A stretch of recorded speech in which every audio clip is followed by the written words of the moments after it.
ዛሬ ፒንተረስት ላይ ባየኋቸው በእነዚህ ሁለት ፎቶዎች ኢንስፓይሬሽን የተነሳሁትን ፎቶ ፕሮሰስ አሳያችኋለሁ። በዛ ላይ ያለ ምንም ወጪ ነው የተነሳሁት ፎቶ እንዴት የሚለውንም እነግራችኋለሁ። መጨረሻ ላይ ፎቶዎቹን ሪዛልቱ ምን ይመስላል የሚለውንም ሼር አደርጋችኋለሁ። ሰብስክራይብ፣ ላይክ፣ ሼር እያደረጋችሁ ቤተሰብ ሁኑ ማለት ነው። ፎቶ ላይ እንዳያችሁትኝ የመጀመሪያው ፎቶ ጸጉሯ አፍሮ ነው። ነገር ግን ያው ያ ከሚሆን ሹሩባና ኋላው ስፌት ቢኖረው ቆንጆ ይሆናል ብዬ ስላሰብኩኝ እኔ ያንን የተጠቀምኩት። ስፌቱን የሰፋችኝ ሹሩባውንም የሰራችኝ ታናሽ እህቴ ናት። ስፌት ላይ የተጠቀምነው የኬንያ ዊግ ነው።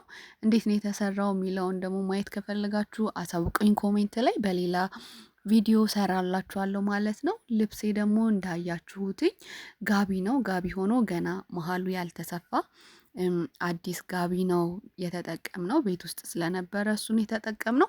ባክግራውንዱ ደግሞ ባህላዊ የሆነ ተች እንዲኖረው ሰፊር ተጠቅመናል። ይህንንም ያዘጋጀችልኝ ታናሽ እህቴ ናት ማለት ነው። ከዛ በኋላ ስቱዲዮ ውስጥ እየሳቅን እንዲሁም ደግሞ የሚያስቁ የፎቶ ፖዞችን እየሞከርን ነበረ።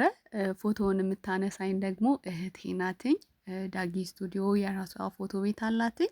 የምታውቁት ሰው ፎቶ ሲያነሳችሁ ደግሞ በጣም ፍሪ ሆናችሁ እንዲሁም ደግሞ ሳይሰለቻችሁ ነው ብዙ ስታይሎችን የምትሞክሩት እና ለዛ በጣም ቆንጆ የሆነ ጊዜ ነበረን ማለት ነው።